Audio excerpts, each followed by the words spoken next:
tenemos la suerte de contar con José Antonio Godín Rodríguez, un agaetense de pro, un pedagogo y sobre todo un investigador de los saberes de su pueblo natal, la Villa de Agaete. En esta ocasión nos reunimos para hablar de la Navidad de Agaete, esa Navidad que es consustancial a la idiosincrasia de este pueblo porque trasciende de lo familiar a ocupar el espacio público. Si Agaete en el estío tiene la celebración de la fiesta de la rama, en el invierno la Navidad marca también ese ciclo vital para los agaetenses. Desde esa perspectiva y rememorándonos años atrás con ese rito que era iniciar la Navidad con la preparación del Belén, toda esa fase de ir a buscar, de preparar la casa, porque una casa sin Belén parecía que no celebraba la Navidad. ¿Qué recuerdos te vienen de esos belenes familiares que introducían en la celebración de la Navidad? La Navidad de la infancia de mi generación en Agaete tenía como varios puntos de vista. El primero que me viene a la memoria es que estaban próximas las vacaciones de Navidad, de fin de año y de Reyes, lo que llamamos las vacaciones de Navidad, y ya desde la escuela, recuerdo el Belén que organizábamos principalmente con el maestro, con don Esteban, ¿no? Pero a la vez había un lugar aquí en el pueblo de aquellas tiendas llamadas de aceite y vinagre, donde se compraba de todo, que estaba la tienda de don Juan Nuez, que eran tiendas que no solo vendían comestibles, sino que además vendían libros y además, llegada la Navidad, tenía una vitrina donde me exponía las figuras para el Belén. Y entonces, desde que se corría la voz que en la tienda de don Juan Nuez ya estaban las figuras, era salir del colegio y antes de ir para las casas íbamos todos corriendo a ver porque ya se aproximaba la Navidad. Eso es como un punto de referencia escolar y ya estábamos con el maestro, con don Esteban, organizando el Belén de la escuela. Ya estábamos pensando en el lugar de la casa donde íbamos a hacer el Belén familiar y ya estábamos mirando en la zona del Maipé, del Malpaís, los cascajos que llamamos, porque los belenes de Agaete de mi infancia se caracterizaban porque eran de piedra volcánica. Todavía no había aparecido ni la técnica del corcho ni del papel, eran belenes de los elementos naturales de alrededor. Los cascajos, la piedra volcánica y la tierra, y la fauna y flora que había por los alrededores de los caracoles o las chuchancas, como le quieren llamar, los verodes, las abaibas. Y hasta que no llegaba el 13 de diciembre, día de Santa Lucía, era el día en que sembrábamos en aquellas cajitas que habían de madera pequeñas donde venía la conserva, que ya las veníamos guardando para sembrar sobre todo la avena y el alpiste, que crecía justo para esa historia. Esa es la referencia que tengo yo de unir lo escolar con la tienda donde se vendían las figuras y con el lugar de la casa y el acarreo de materiales donde íbamos a hacer el Belén familiar, que en mi época de infancia eran bastantes. O sea, era muy, muy famoso el tema de que hacer recorridos por el pueblo yendo a ver los belenes. Ojo, que cada vecino te dejaba visitar porque eran belenes privados, pero como en la escuela nos conocíamos todos, hoy veíamos el Belén de aquel amigo, mañana el del otro, pasado el del otro, y así íbamos viendo el tema, porque el de la iglesia, que luego tomaremos miraremos ese punto de vista, todavía no tocaba. El de la iglesia nos quedaba todavía lejos, porque el tiempo transcurría de otra manera y estamos hablando de principios de diciembre y para llegar el 24 todavía quedaba bastante. Quedaban los exámenes, quedaban los dibujos, quedaban muchas cosas escolares, porque estábamos muy centrados en el tema escolar, eso quedaba todavía más lejos. Sobre todo esas expediciones que hacíamos, ¿no? porque ahí íbamos a buscar el musgo, íbamos a buscar las pitas, íbamos a buscar el culantrillo. Entonces todo eso, porque la vegetación era consustancial a los belenes de Agaete, era algo que si no había verde parece que faltaba algo. No, además, sabes que de chico usábamos mucho, yo tengo una partita. Y la palabra la partita era, yo sé qué quiere decir, yo sé dónde está en la tronera las plantas acuáticas, yo sé dónde hay culantrillo, y sabíamos ya todo el recorrido que había que hacer por las diferentes fincas y los diferentes lugares, porque en cada lugar había culantrillo, las plantas estas acuáticas, el musgo por otro lado, las pitas, todo eso era la parte de la flora autóctona, eso era más bien en la zona del Maipé, o sea, las pitas, los verodes, las tabaibas, y siempre era como un gran descubrimiento, mira tú, de niños, ¿no? El que había llovido como ahora y dentro de 2 o 3 días había una pequeña piedra con un trocito de musgo, que para nosotros era como el que se encuentra un tesoro, ¿no? Y era para ponerlo en el Belén, que se viera dónde estaba y echándole agua para que no se secara. Pero esa es más o menos, ya te digo, la idea que tenemos, y me vino ahora a la cabeza lo de yo tengo una partita, ¿no? Yo tengo una partita, yo sé dónde hay. Todos teníamos una partita donde encontrábamos esas historias. Ese era el Belén, que fíjate que pasando el tiempo, siempre hay un Belén que para mí era el punto de encuentro de lo urbano con lo rural, que era el Belén del Parque de San Telmo en Las Palmas, cuando, estoy hablando del Jurásico, cuando los coches de oro, aquellos amarillos, paraban en Bravo Murillo y la gente que venía de los campos se acercaba al Parque de San Telmo a ver el Belén, que era también de piedra, con agua corriente y demás, que era como una conjunción de lo urbano y de lo rural, ¿no? Esa es más o menos donde yo me centro en lo que es la escuela, el Belén familiar y ya el Belén de la calle, ¿no? El que se podía visitar porque era público, ¿no? Más las expediciones que hacíamos por todo el pueblo, yendo a ver el Belén de fulano, de mengano, de este y del otro, porque sabíamos que nos dejaban entrar y podíamos verlo, ¿no? Esa es más o menos Sobre todo porque era como una apertura de la casa. Y es curioso porque lo que tú decías de cada lugar, cómo se localizaban las especies, cuando se hacía aquella parte del desierto que cogíamos esas plantas, las palmerillas que solían estar en las troneras y simulábamos el oasis. Pero ese mundo tan mágico porque era un rito, es decir, el rito de traer el cascajo, bajar la caja de la figura, bajar la caja donde estaban las casas y luego localizar dónde, porque claro, tenías que tener desde lo que es en sí el pesebre, sí o sí, tenías que tener la Anunciación, tenías que tener el castillo de Herodes, entonces todo eso era un mundo tan fantástico que era una forma tan distinta de vivir la Navidad.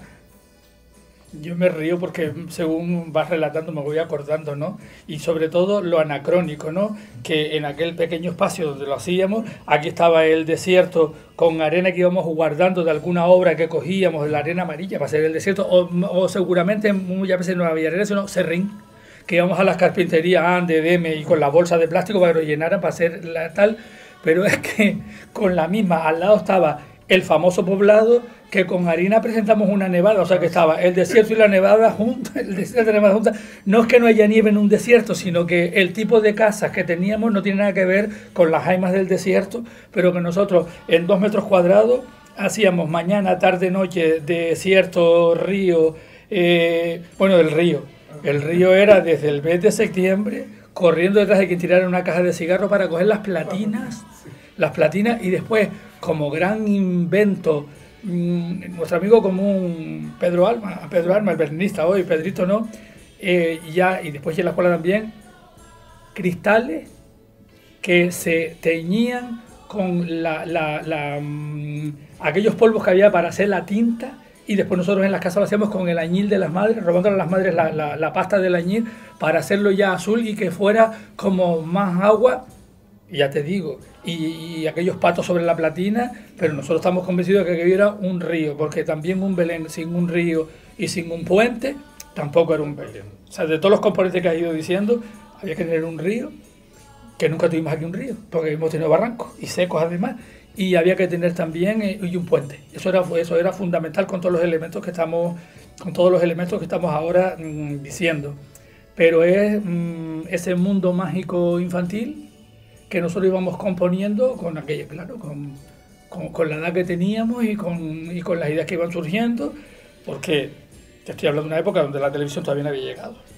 Y entonces nos íbamos guiando por lo que se oía, por lo que se decía y por ahí, ¿no? Y de lo que habíamos visto en un Belén y en otro, íbamos componiendo el nuestro a imagen y semejanza. Sobre todo era también esa magia que íbamos produciendo con nuestra imaginación, el recorrido que iban haciendo los reyes por todo el Belén para acercarse al pesebre.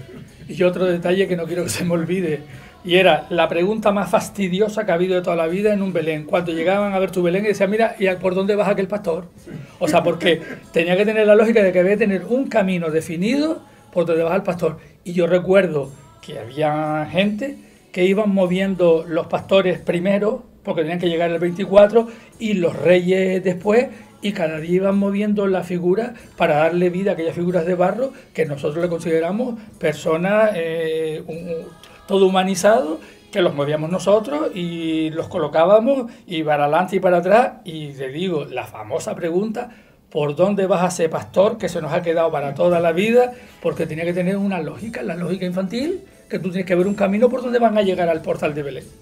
Y cuando se empezó a introducir la iluminación de la casa, aquel cielo también que utilizábamos con el papel, era también una magia. Sí, es que había dos cosas.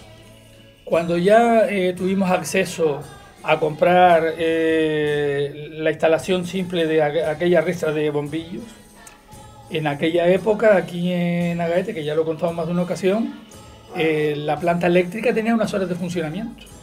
Y entonces, cuando el motor aún no se había apagado y habían empezado las misas de la luz a partir del día 16 de diciembre, que luego hablaremos de ella si quieres, saliendo de misa corríamos para las casas para probar la instalación, porque pobre tú quisieras probar la instalación a las 8 de la tarde con tu madre planchando y fundiendo los plomos, que dejabas la casa a oscuras porque había un cortocircuito, que no sé cómo nunca nos electrocutamos. Y entonces era de madrugada, ya las 7 clareando el día, cuando probábamos antes de que la planta eléctrica cortara la luz, porque de día no había luz, la luz venía por la tarde hasta la madrugada y ese era el momento de probarla, ¿no? Y siempre pendiente, ya te digo, de que no hacerlo en esas horas, que estaba en tu casa todavía la gente media dormida o todavía no había empezado la faena de la casa, por si acaso hubiera un cortocircuito, o lo peor de todo que puede pasar es tu madre planchando y tú fundiendo, porque en aquella época no había diferencial, como llamamos ahora, ni palanca, sino eran los plomos. Se fundieron los plomos y dejabas a tu casa sin luz. Todo ese mundo, pero había algo que marcaba y que yo creo que es un símbolo de identidad de Agaete, y es la gastronomía asociada a la Navidad. Esos olores, es que es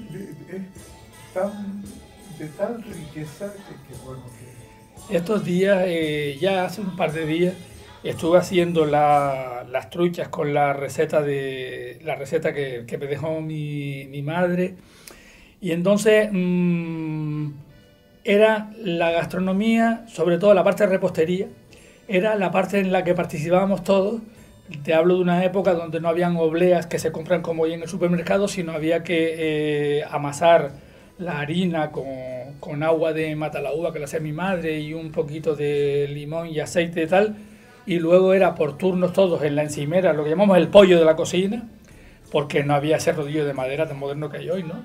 Era una botella lisa y venga, dale que te pego, venga, ahora tú, todos participábamos, porque el secreto de las truchas famosas no solo está en el relleno, que hoy cuando leo 200 gramos de no sé qué, 100 gramos de cuánto, mi madre las hacía a ojo, y a ojo las sigo haciendo yo.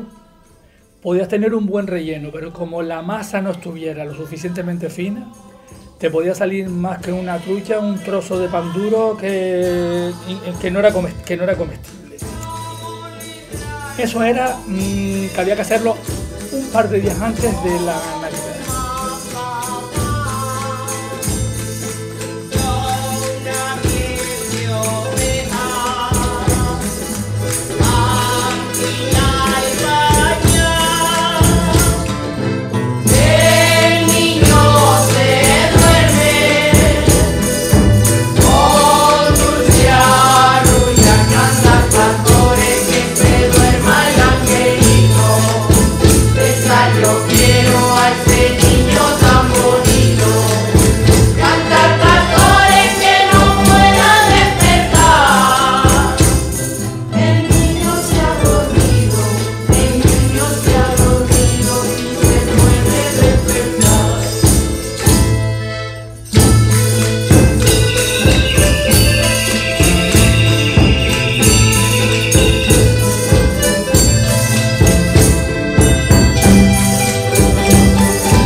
Iban llegando en aquella época aquellas naranjas de olor que no sé si creo que todavía debe haber en el valle, que le llamábamos las naranjas de licor, que son pequeñas con un olor muy diferente, porque en mi casa mi madre también con tiempo de antelación ya había puesto a macerar la cáscara de naranja para hacer el licor de naranja en vísperas de Navidad. Todo es que las carencias de aquella época, de cuando yo era pequeño, llevaban a que las madres iban poniendo pues esa imaginación que tenía y ese grado de dónde busco para hacer, y se hacían, ya te digo, las truchas, el licor de naranja, los bollos de aceite, repostería previa, porque después ya para esa época que yo recuerde, al menos en mi casa, se mataba un cabrito que se hacía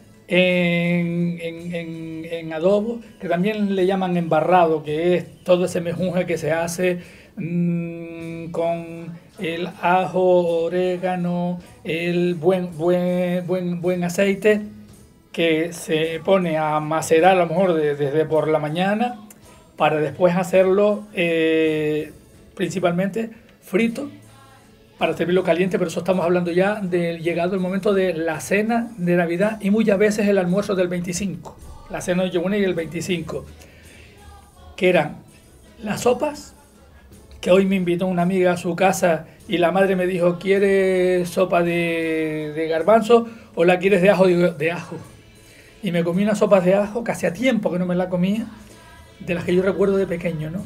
La opción era la sopa con los fideos, los garbanzos, aquellos que había que poner de remojo el día anterior, porque no habían esos que venían ahora en tarro, y la gallina, más que un pollo, era la gallina, ¿no?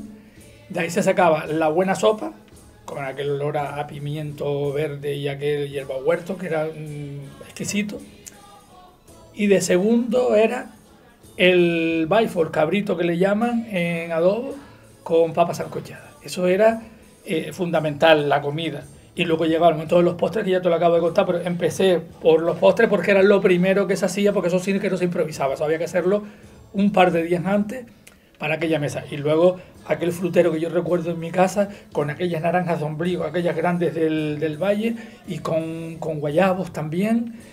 Principalmente era época de naranjas. Y creo que de guayabos también recuerdo, mira que hace ya años que tengo encima,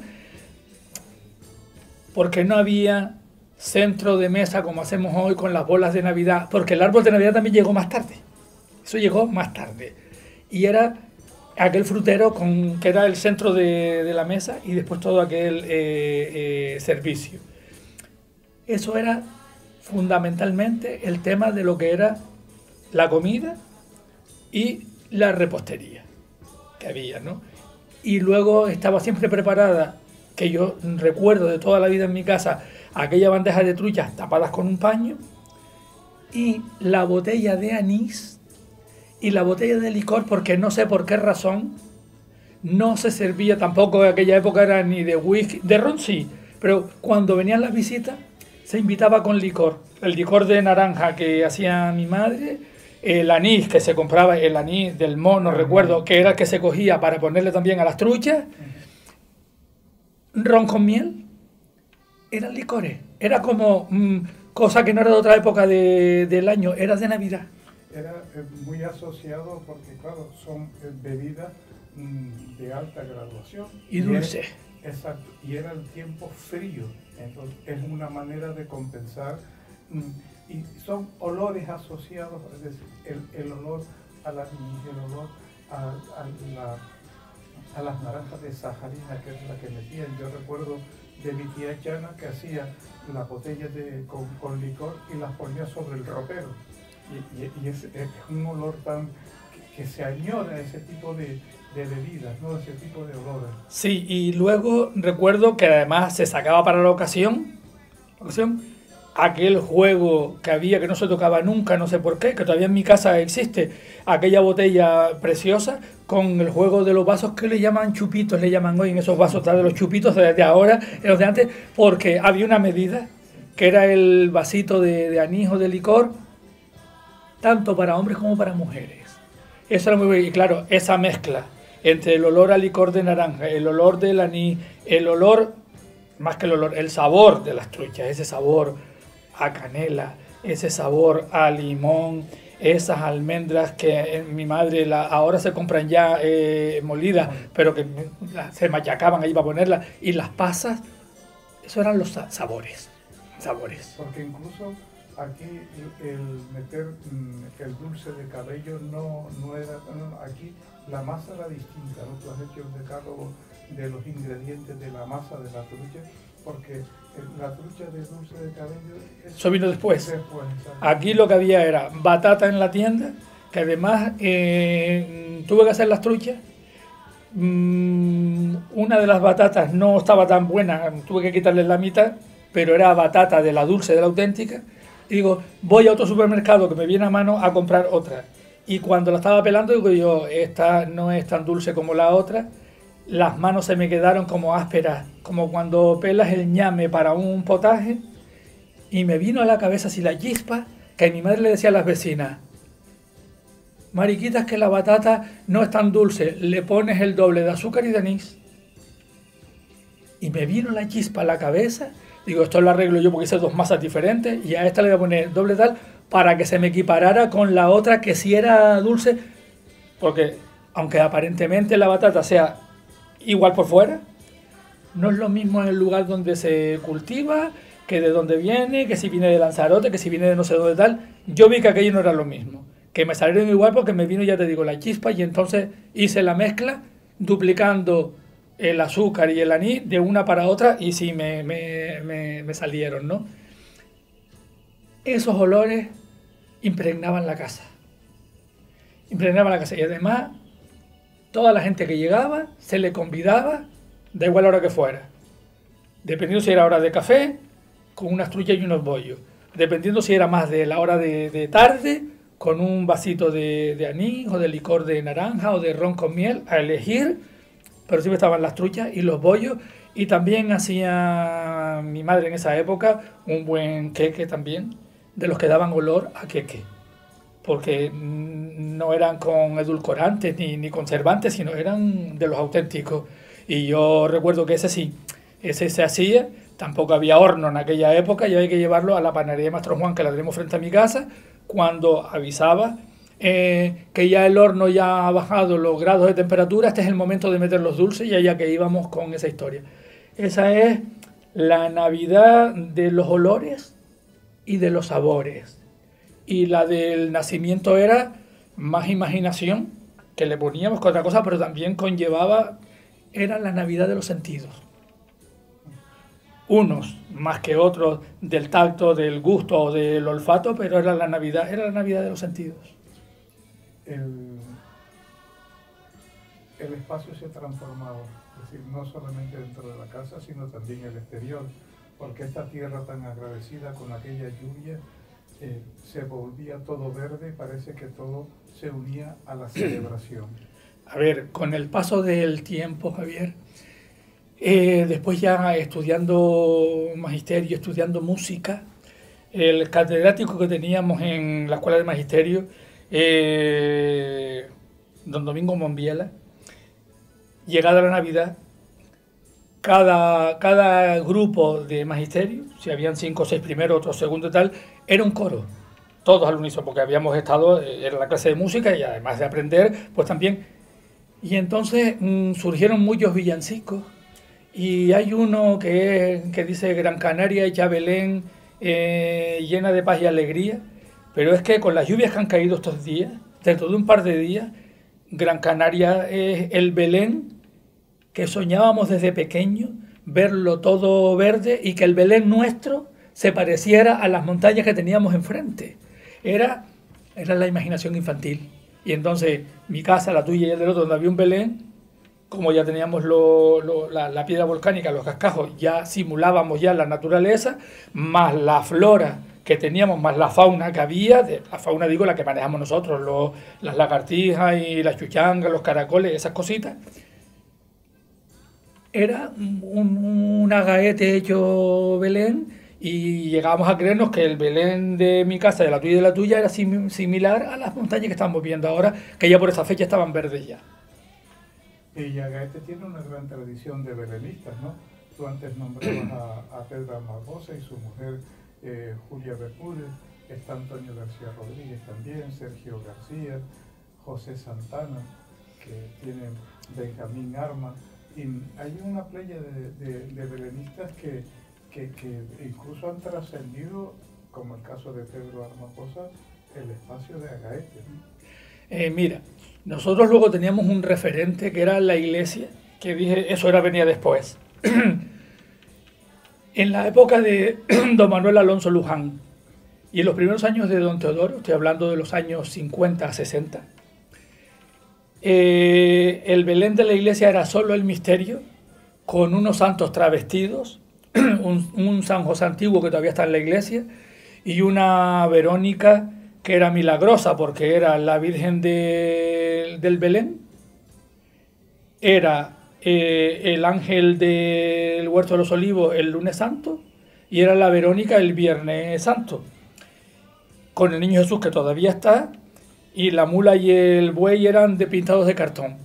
Entonces era la época de Pepe Damaso, José Antonio García Álamo, todo ese grupo, la generación que nos precedió, los octogenarios, los que habían pintado un telón que simulaba la cueva, y luego, desgraciadamente, para Agaete y para la historia de Agaete, se perdió el gran mural de fondo, que era Agaete en un mural, que se tapaba el retablo del retablo central de la iglesia, el retablo principal, de entero de arriba abajo, y tú veías a Gaete y el Barranco, que todavía Pepe Damaso guarda algunos dibujos, apuntes de aquella época, porque nunca los perdió, pero era un mural gigante, y que luego un día hicieron limpieza en la iglesia, creo que en los años 70, y era algo viejo y lo sacaba la iglesia con la cúpula, algunas casas, pero sobre todo hay un dibujo que tiene de aquella época, no sé si es una acuarela, del Huerto de las Flores y el barranco, que es donde encajaba el pueblo con aquello, eso era el fondo.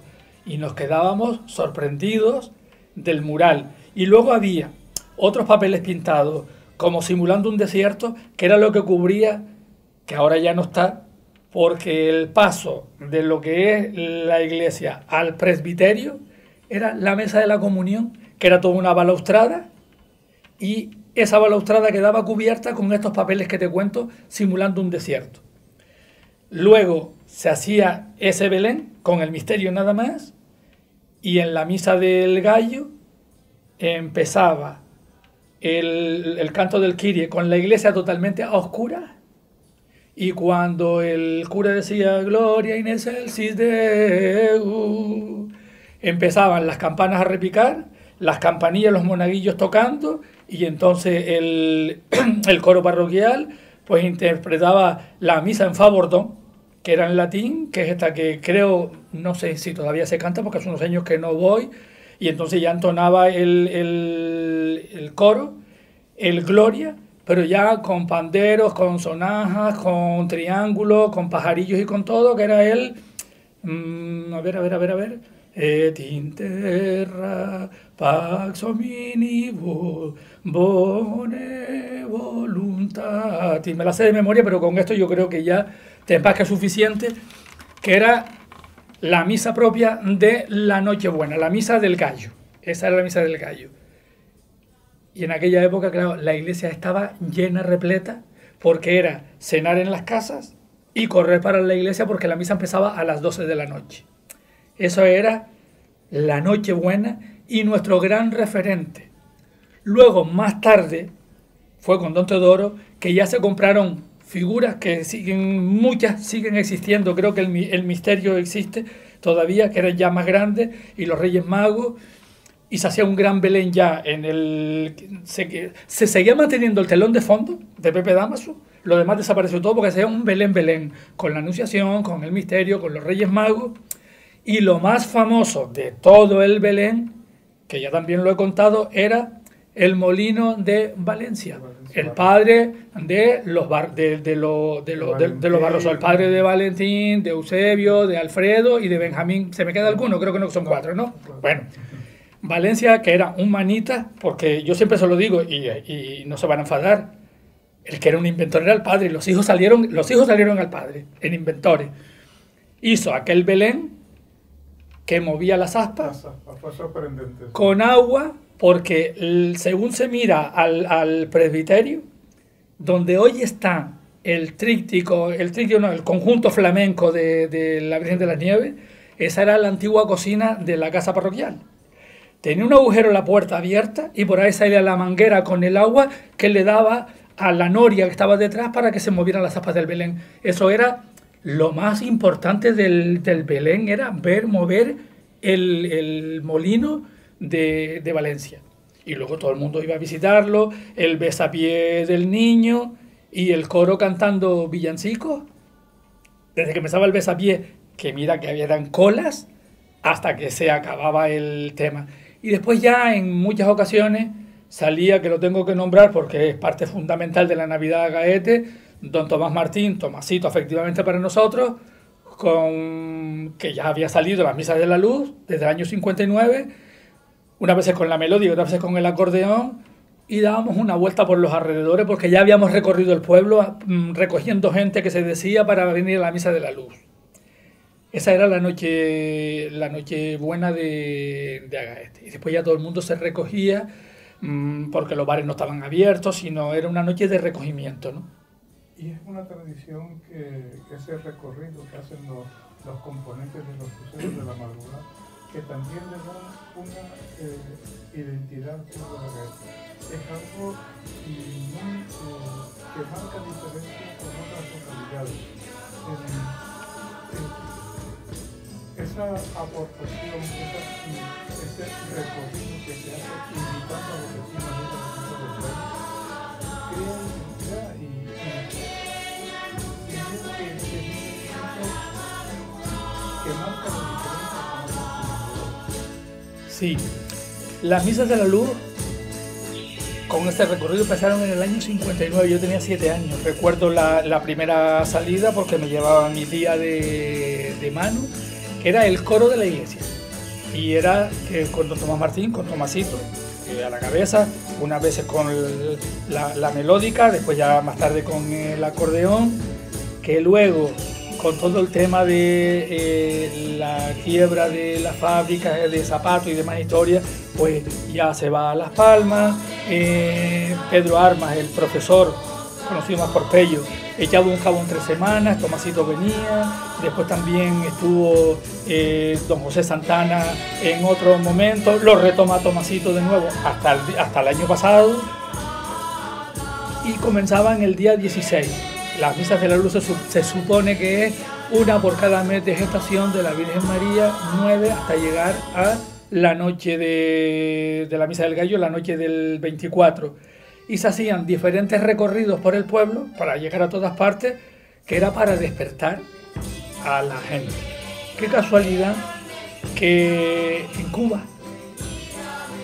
desde 1800 y algo, hace ya 120 y pico años, el cura de Remedios en la provincia de Villa Clara, Santa Clara, le encomendó a unos muchachos, no sé si eran gallegos a la iglesia o monaguillos, que por qué no salían a la calle haciendo ruido para despertar a la gente para que asistieran a las misas de la luz y a la misa del gallo.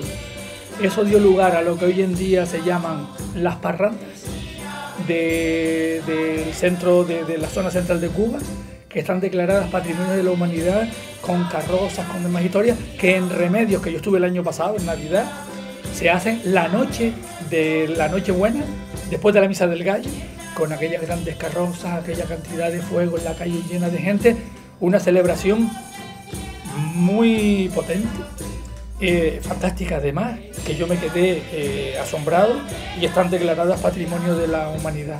Aquí hemos mantenido de manera sobria el tema del grupo, que de aquella noche, que yo recuerde, quedan vivos, y espero que por muchos años, Tomasito, Tomás Martín, mi prima Mari Viera, yo que tenía 7 años en aquella época, porque luego de aquella noche, creo que también sí sigue Dora Sosa, Dorita, que la conocemos, que también era del coro de la iglesia, porque el resto de la gente ha fallecido. Yo recuerdo Paquita Juana, Concha Martín, la hermana de Tomás, las hermanas Ciprianita y Juanita, Orosia, toda esa gente que era del coro. Orosia vive todavía, pero no era de levantarse a los villancicos. Pero en el tiempo se ha ido incorporando gente, que es lo bueno, y se ha ido manteniendo lo que es la salida a la calle en el recorrido de cantar villancicos. Yo no sé si este año con el tema de la COVID saldrán o no, no lo sé, porque si bien entre semana éramos el grupito del coro, el fin de semana se juntaba mucha gente, y eso pues igual este año, pues no sé si procede o no procede, digo que no tengo ni idea. La cuestión está que escribí el año pasado 60 años de luz y villancico, recordando aquella primera noche del año, el 16 de diciembre de 1959, la primera vez que se salió a la calle, consciente de lo que se hacía, el coro parroquial. Luego evoluciona y vienen los luceros de la madrugada, pero que el meollo, el origen, está en el coro parroquial. Y otra vez también, la música, en la época del retiro, las serenatas ocupaban ese espacio de las noches de Agaete. Aquí la música vuelve y ocupa la madrugada, el despertar de Agaete, porque no queda ahí solamente, digamos, la música, sino que vemos como en grupos de jóvenes salen de Agaete y se recorren hospitales cantando, es decir, que todo ese patrimonio de alegría, de compartir, de llevar la Navidad, trasciende incluso el espacio de Agaete. Sí, mira, ahora que lo dices, tú piensas que, digo Agaete porque somos de Agaete, seguramente otros pueblos harán lo mismo, no lo sé, pero el ciclo económico y productivo lleva aparejado un ciclo musical y de canto. Se cantaban villancicos en Navidad, pero se cantaban coplas en los almacenes de empaquetado de tomate y en los tomateros y en las plataneras. Se cantaban un tipo de canciones por Semana Santa, se cantaba un tipo de canciones por la Ascensión y el Corpus Christi, se cantan un tipo de canciones por el tema de las fiestas de las nieves, ojo, sean paganas o sean religiosas. Se cantaba al verano, que se iba y nos íbamos luego en nuestra época al instituto, y melancolía en septiembre y cuando calienta el sol, o sea, y llegábamos otra vez al ciclo de la Navidad, o sea que junto con el ciclo productivo que va en la vida laboral, había un ciclo también de canciones dependiendo de en qué época y en qué momento. Piensa que los villancicos, no nos equivoquemos, eran poesía y música profana, hasta que la Iglesia en su momento los asume. De hecho, que también lo escribí el año pasado, el Tan Tarantán, haciendo una recopilación de los villancicos que cantábamos en Agaete de la infancia. Me puse a investigar en dos que siempre me han centrado mucho, que es el Tan Tarantán, y llegué hasta el compendio de 1758 de la Catedral de Toledo, con el maestro de capilla que era Jaime Casellas o Casellas, según se quiera pronunciar, donde aparecen los versos del Tan Tarantán, qué lindo es el niño. ¿Qué sucede?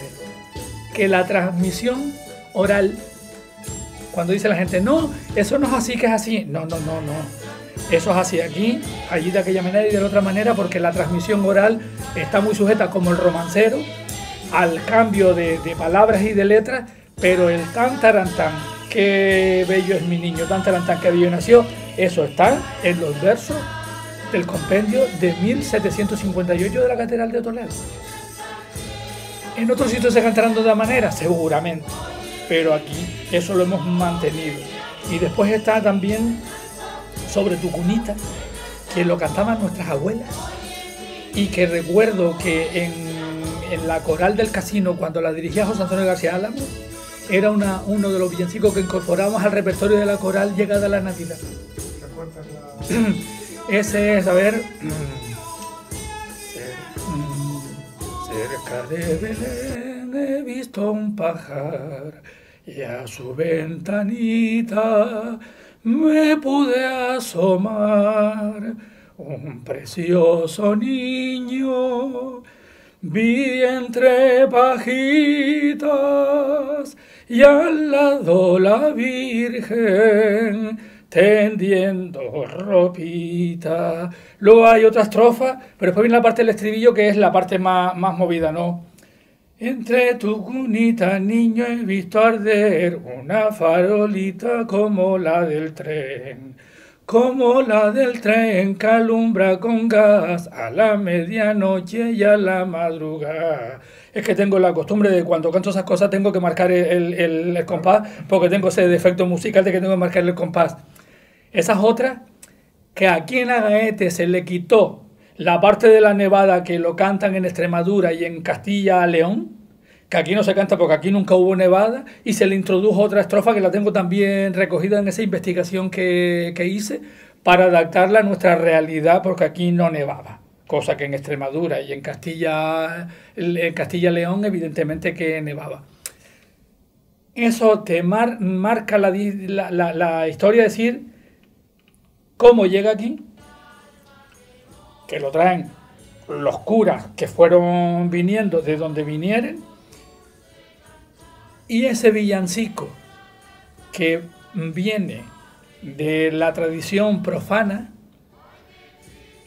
que eran canciones de juglares y de trovadores acompañadas con las dulzainas y todos aquellos instrumentos antiguos, pues ya luego se pasó y se adaptó aquí, y se cantan con guitarra, y se cantan con el timbre, se cantan con panderos y demás historias. Y luego la gente, las generaciones que siguen a la mía, pues los han ido haciendo suyo, con más recursos musicales seguramente, y luego han ido a cantar a los hospitales, creo que a la cárcel también fueron alguna vez, allá donde considera la gente más joven que puede haber gente que le puedan alegrar un ratito a esos enfermos que están en hospitales o en residencias de tercera edad, y que me parece una buena labor, porque al fin y al cabo creo que puede ser bueno y que a alguien le pueden alegrar el día, más allá que a alguien le pueda entristecer porque le recuerda otras cosas, pero que más que entristecer, nostalgia, ¿no? Pero creo que es una buena labor, y hay que reconocer pues la labor de toda esa gente que han traído hasta aquí, y que lo que hace falta es que también lo hay, porque cuando he salido de las madrugadas veo que hay gente nueva que se ha incorporado, y digo yo que algunas tradiciones debemos mantener. Sobre todo porque creo que debemos homenajear, porque algunos de ellos ya no están vivos, ¿no?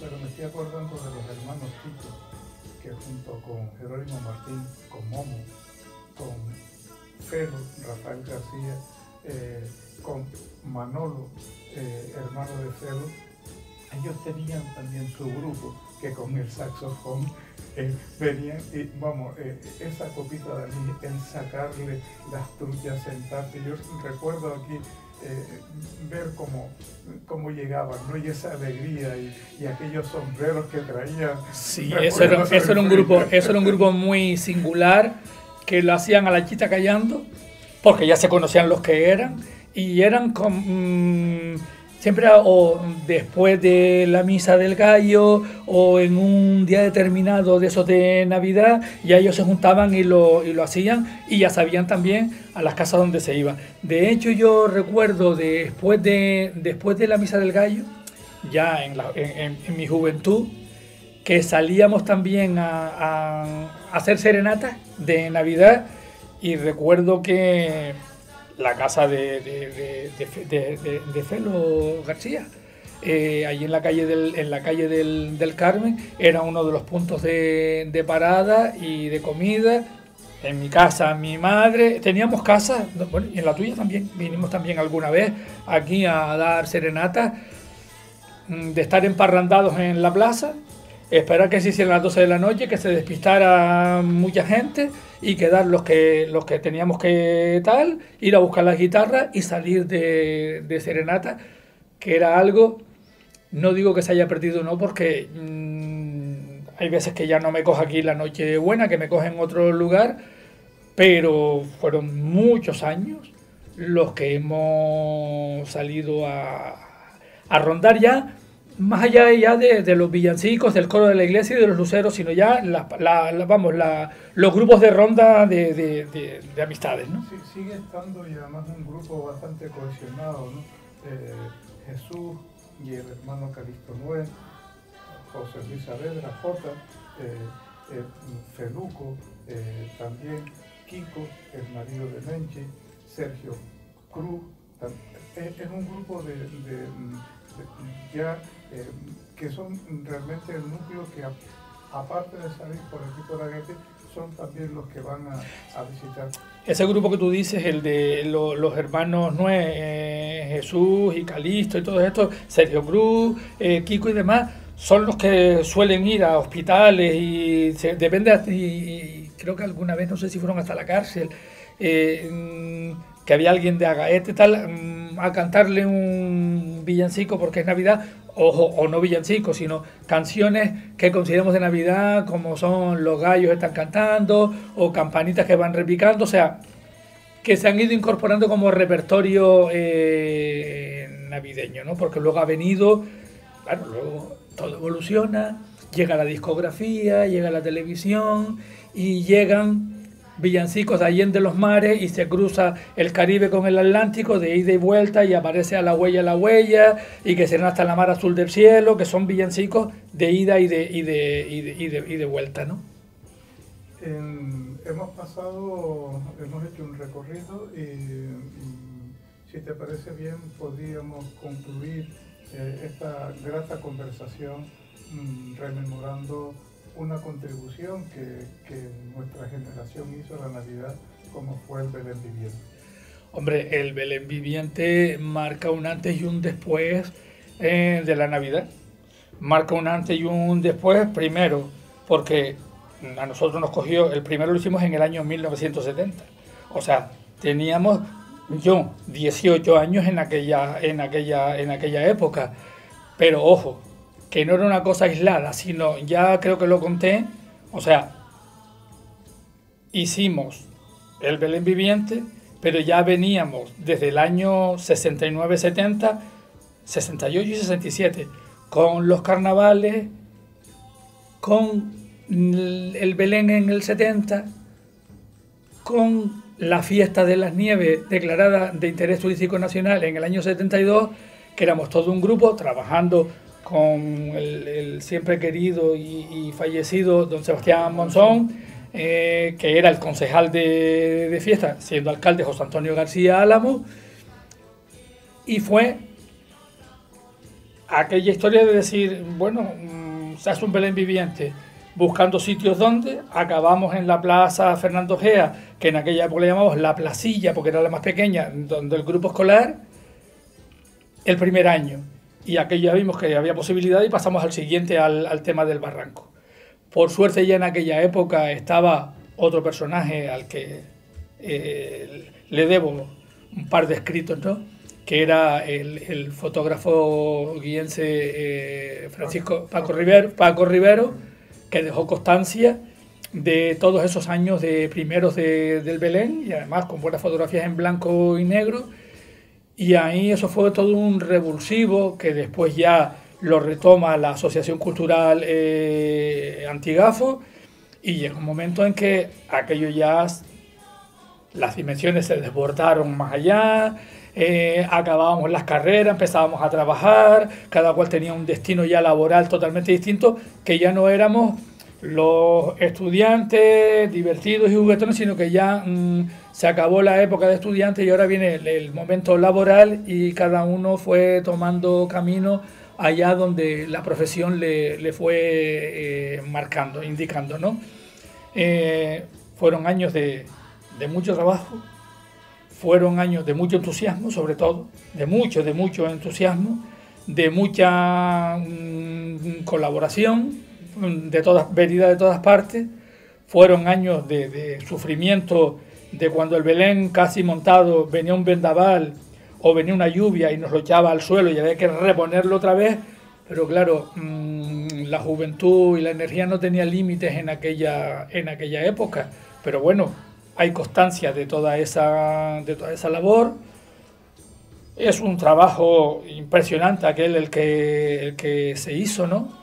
De hecho, hace un par de años Pepe Juan hizo una exposición, Pepe Juan del Rosario, que tiene ese gran archivo fotográfico de la Gaete de ayer, y eso sí que marcó un antes y un después, porque no solo era Gaete, media isla de Gran Canaria se venía en aquellos días la noche, no tanto la Nochebuena, que era más de Agaete, sino el 25, ese sábado domingo que da de por medio, el día de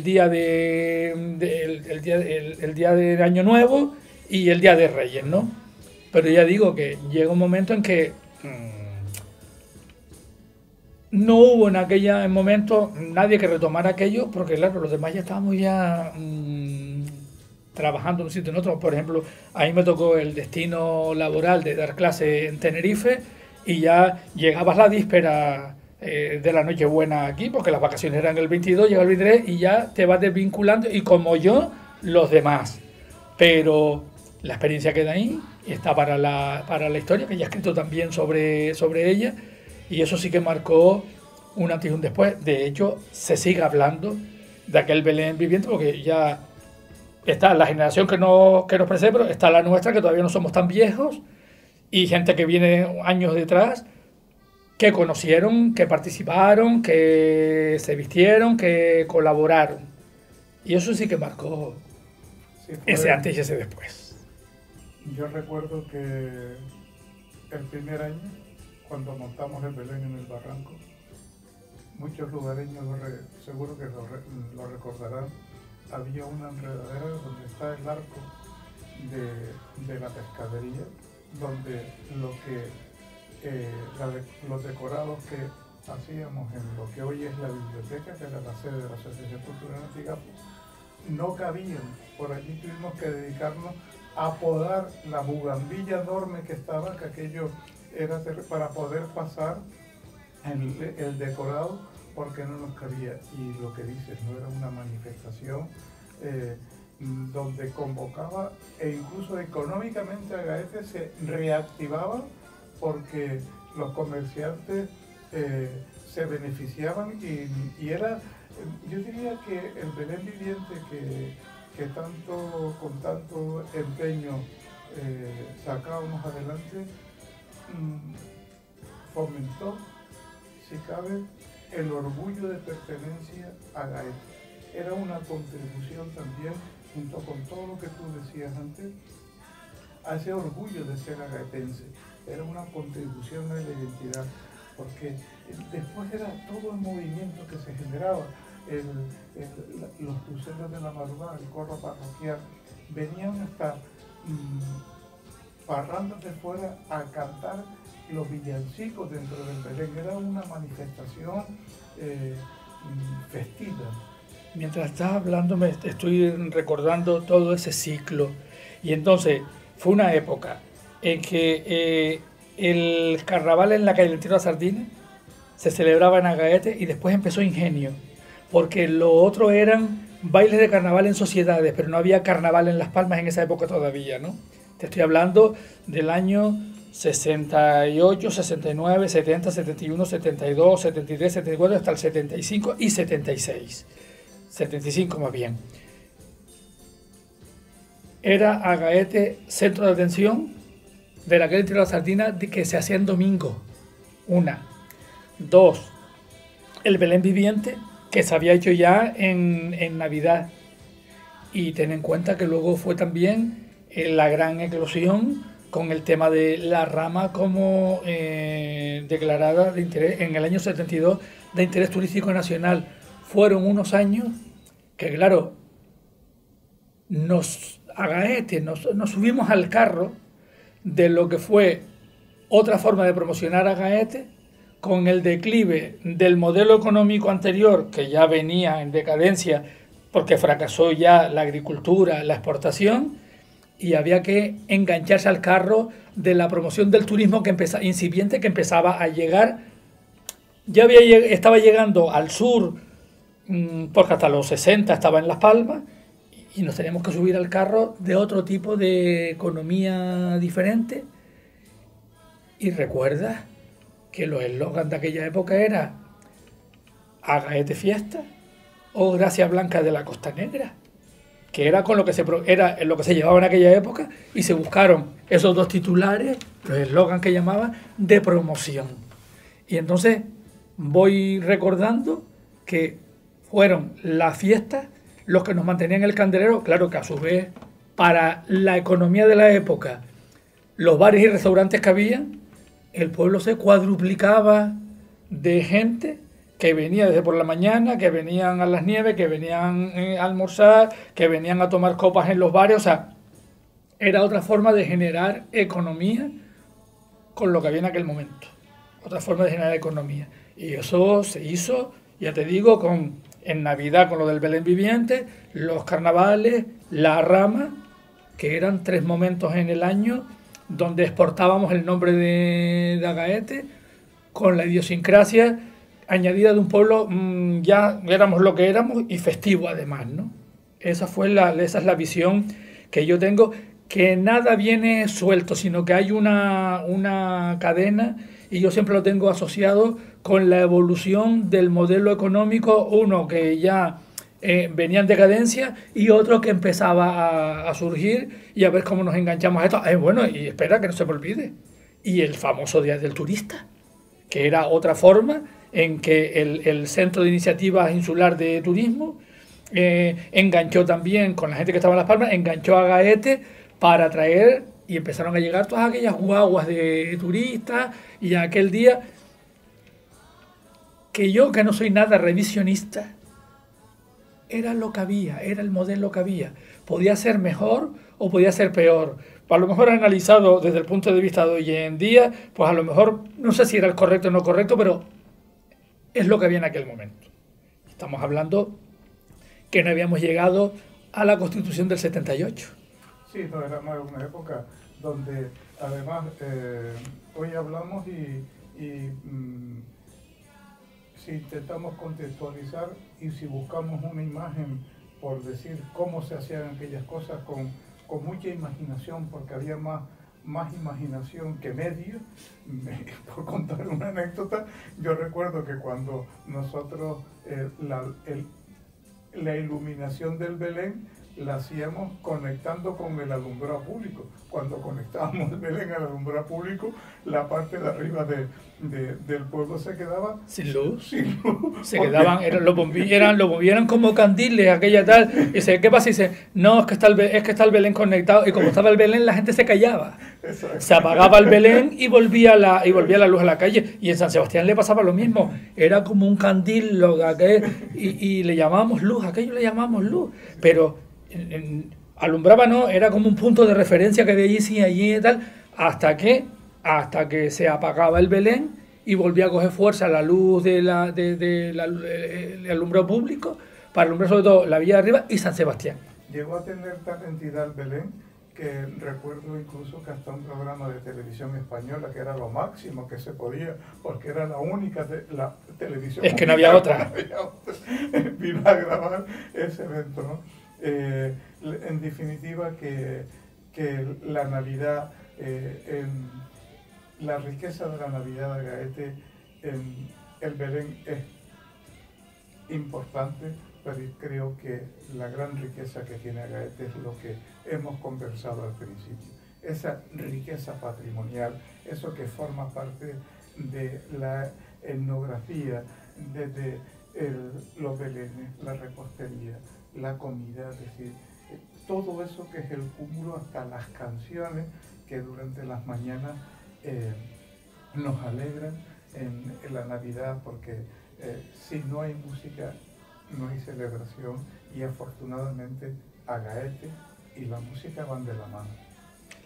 Sí, en eso estoy totalmente de acuerdo, que es la Navidad que se vivía en aquella época en un pueblo, con los medios que había, pero éramos creativos porque la necesidad obligaba. Entonces sacábamos de donde no había, y de donde había poco hacíamos mucho y se transformaba. Hoy en día, pues mira, para mucha gente hay abundancia, ¿no? Muchas veces en la abundancia la imaginación pues tampoco funciona mucho. Si no voy, compro algo y ya lo tengo aquí.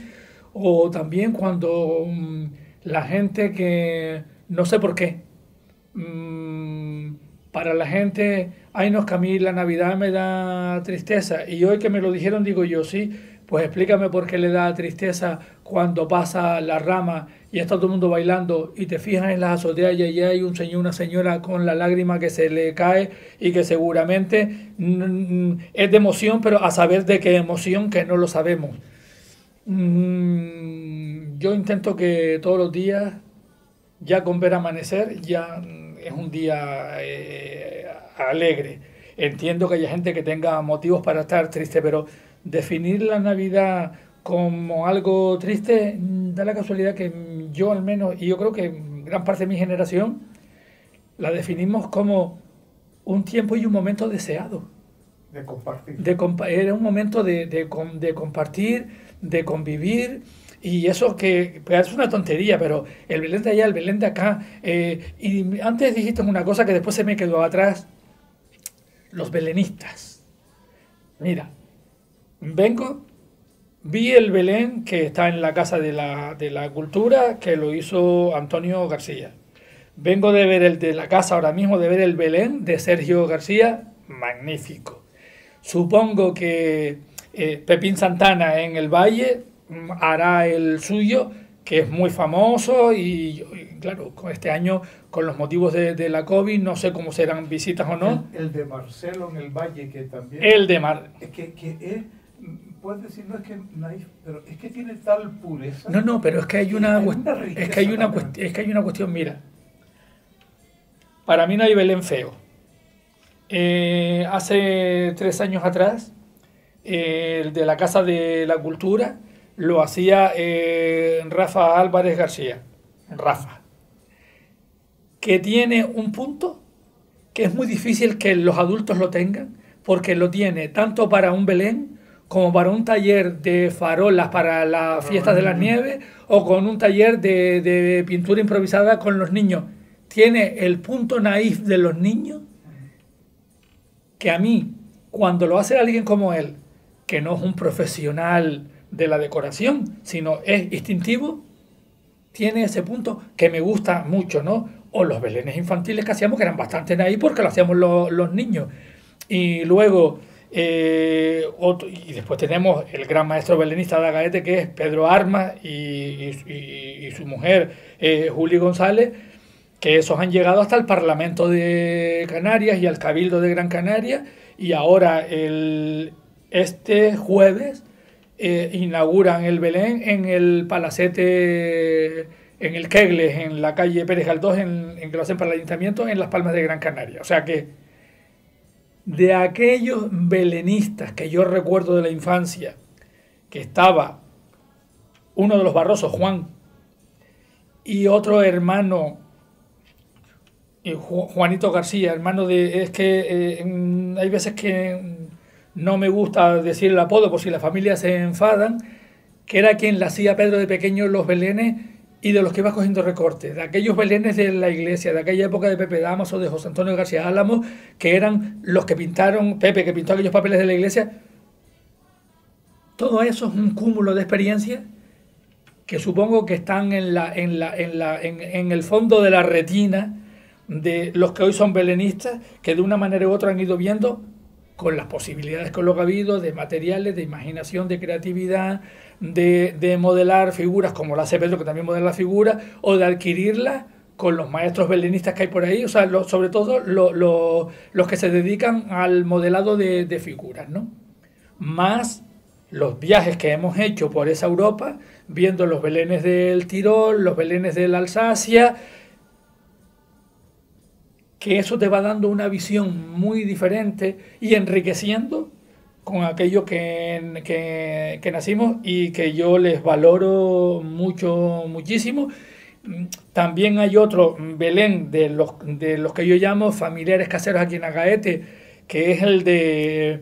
lo hace Adrián, que es el hijo de Pepe Juan Sosa y de Sion, que también hacen un Belén familiar. No sé si este año lo harán o no, que yo siempre les pido, si hicieron, envíame la foto, que las cuelgo para hacerte un comentario y demás, y que espero que esa tradición no se pierda. Pero hemos dado un grupo, Agaete en sí, ha dado un grupo de